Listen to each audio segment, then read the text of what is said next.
Hello and welcome students, Gyanjyoti coaching সেন্টারের পক্ষ থেকে তোমাদের সকলকে আরো একবার স্বাগত। আজকে আমাদের আলোচনার বিষয় হচ্ছে জেলার কমিশন এবং তার যে চারটা স্তম্ভ রয়েছে সেই চারটি স্তম্ভের মধ্যে প্রথম যে স্তম্ভ জানার জন্য শিক্ষা, সেটা নিয়ে কিন্তু আজকে আমি আলোচনা করব।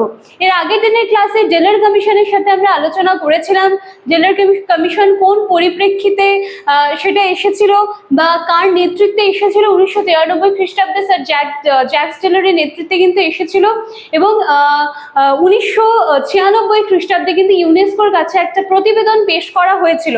ঠিক আছে, এই সমস্তটাই কিন্তু আমি এর আগের দিনের ক্লাসে আলোচনা করেছিলাম। যারা আগের দিনের ক্লাসটা দেখোনি তারা কাইন্ডলি একটু আগের দিনের ক্লাসটা দেখে এসো, সেখানে আমি জেলার কমিশনের যে কনসেপ্টটা আছে সেটা একটু আলোচনা করেছি। এবং আজকে কিন্তু তার যে চারটা স্তম্ভ, প্রথম স্তম্ভ জানার জন্য শিক্ষা, সেটা নিয়ে কিন্তু আজকে আমি আলোচনা করব। আজকে ক্লাস বা আলোচনার বিষয় শুরু করার আগে তোমাদের একটু বলে নিতে চাই, আমাদের জ্ঞানজ্যোতি কোচিং সেন্টারে কিন্তু অ্যাডমিশনটা অনেক দিন আগের থেকে শুরু হয়ে গিয়েছে। অনেকে কিন্তু অ্যাডমিশন নিয়েছে এবং অনেকে কিন্তু এখনো আজকাল করে হয়তো ভাবছো।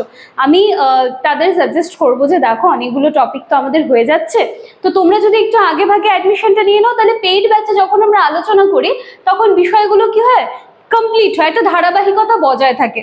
ঠিক আছে, এবং পরীক্ষার আগ দিয়ে অ্যাডমিশন নিলে তখন না শুধু নোটসটাই পাওয়া হয়। ঠিক আছে, টপিকগুলো সম্পর্কে না একটা যে ক্লিয়ার একটা ধারণা সেটা কিন্তু আর হয় না।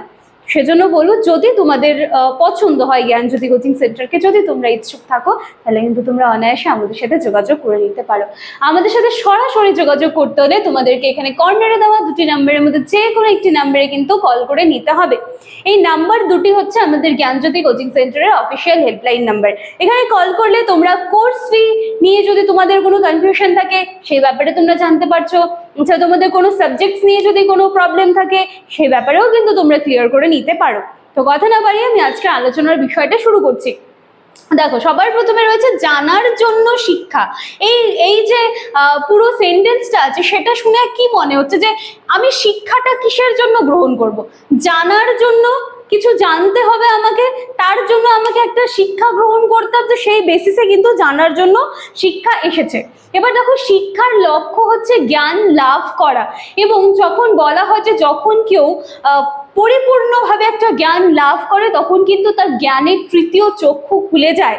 এবং যেইভাবে আমাদের সমাজ বদলাচ্ছে, যেভাবে আমাদের পরিবেশ বদলাচ্ছে, যেভাবে আমাদের পারিপার্শ্বিক পরিস্থিতি বদলাচ্ছে, ইভেন আমাদের শিক্ষা ব্যবস্থা যেভাবে বদলাচ্ছে, সব কিছুর সাথে তাল মিলিয়ে কিন্তু সকলকে, প্রত্যেকটা বাচ্চাকে, প্রত্যেকটা ব্যক্তিকে কিন্তু তাল মিলিয়ে তার সাথে সাথে কিন্তু এগিয়ে যেতে হবে। না হলে দেখা যাচ্ছে যে তারা কিন্তু সেই সমস্ত জিনিস থেকে পিছিয়ে পড়ছে।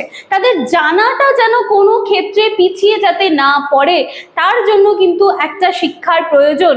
এবং তাদের এই যে জানা, তার জন্য কিন্তু তাদেরকে এমনভাবে সেই বিষয়গুলো সম্পর্কে তাদেরকে বলতে পারো যে মানে তাদেরকে ট্রেন করতে হবে যেন তাদের মধ্যে জানার জন্য যে চাহিদাটা, ঠিক আছে, বা একটা সায়েন্টিফিক্যালি চিন্তা করার যে প্রবণতা, এই সমস্ত জিনিস যেন তাদের মধ্যে যেন গ্রো করে। এবং সেখান থেকেই কিন্তু যখন তাদের মধ্যে একটা জানার জন্য ইচ্ছা থাকবে, নিজেদের মধ্যে একটা তারা খিদে অনুভব করবে যে না, আমাদেরকে আরো এই বিষয়গুলো সম্বন্ধে জানতে হবে। সায়েন্টিফিক্যালি একটা ব্যাপার আমরা শুনেছি, একটা টপিক আমরা শুনেছি, সায়েন্টিফিক্যালি সেটাকে কিন্তু আলোচনা করতে হবে বা সেটা নিয়ে আরো ভাবতে হবে। এই যে জ্ঞানগুলো যখন তার মধ্যে আসবে, সে কিন্তু এই সমস্ত কিছু তার জানার, সে যে জানতে চায়, সেখান থেকে কিন্তু তার এই জিনিসগুলো কিন্তু উঠে আসবে এবং তার জন্য কিন্তু অবশ্যই একটা শিক্ষার প্রয়োজন রয়েছে। তো সেই সূত্রেই কিন্তু এসেছে আমাদের জানার জন্য শিক্ষা। ঠিক আছে, এবং এক্ষেত্রে আরেকটু বলা যায় যে শিশু যত বড় হবে তার জ্ঞানের পরিধি কিন্তু বাড়বে। কারণ ছোটবেলায় দেখো, যদি খুব একটা সাধারণ আমি একটা এক্সাম্পল দিই, খুব ছোট একটা বাচ্চা, তার জানার গণ্ডিটা কিন্তু তখন তার বাড়ির মধ্যেই থাকে, বা তাকে যখন আমরা ছোট ছোট কয়েকটা পোয়েম শেখাচ্ছি, হ্যাঁ, ABCD শেখাচ্ছি, বা একটা কিছু তার নামগুলো শেখাচ্ছি, তার ফ্যামিলিতে কে কে আছে, এই সমস্ত কিছু শেখাচ্ছি, তার জানার পরিধিটা কিন্তু তখন ছোট। আস্তে আস্তে সে যখন তার বাড়ির গণ্ডিটা পার করে স্কুলে যাচ্ছে, আর একটু পরিধি বড় হচ্ছে, সেভাবে আস্তে আস্তে আস্তে আস্তে সে যত বড় হচ্ছে, সে যত পারিপার্শ্বিক পরিস্থিতিকে দেখছে, ইভেন তার শিক্ষা ব্যবস্থা, সমস্ত কিছুর থেকেই মানে সমস্ত কিছুর সঙ্গে সে যখন মানে সমস্ত কিছুর কানেক্টে যখন সে আসছে, তার জানার পরিধি কিন্তু বৃহত্তর থেকে আরো বৃহত্তর কিন্তু হচ্ছে। এবং এই যে জানতে হবে আমাদেরকে, সমস্ত কিছুকে কিন্তু জানতে হবে, ঠিক আছে? তো সেই জন্য কিন্তু আমাদের একটা শিক্ষার প্রয়োজন রয়েছে। সেই সূত্রেই কিন্তু জেলার কমিশনের প্রথম যে পিলার এসেছিল, জানার জন্য শিক্ষা, ঠিক আছে? তো এই জানার জন্য শিক্ষাটা আজকে আমি আলোচনা করে দিলাম। পরবর্তী দিনে কিন্তু তোমরা কর্মের জন্য শিক্ষা, এটা নিয়ে আমি আলোচনা করব। আমি আবারও বলবো, আজকে কিন্তু প্রথম পিলার জানার জন্য শিক্ষাটা আমি আলোচনা করলাম। ব্যাপারটা একদম ইজি। এখানে আমি আশা করি যে মুখস্থ করার মতন কিছু নেই। ক্লাসটা একটু ভালো করে শুনবে, যে জ্ঞান লাভ করতে হবে, জানতে হবে, চাহিদা থাকতে হবে, ঠিক আছে? পারিপার্শ্বিক সমাজ পরিস্থিতি যেভাবে বদলাচ্ছে, সব কিছুর সাথে তাল মিলিয়ে কিন্তু আমাদেরকে আমাদের জানার পরিধিটা আরো বড় করতে, এবং যার জন্য কিন্তু একটা সঠিক শিক্ষার প্রয়োজন। এই তো হয়ে গেল জানার জন্য শিক্ষাটা। এখানে মুখস্থ করার কিন্তু আমি মনে করি যে কিছু নেই। তো ডেলার কমিশনটা ভীষণ ইজি একটা কমিশন।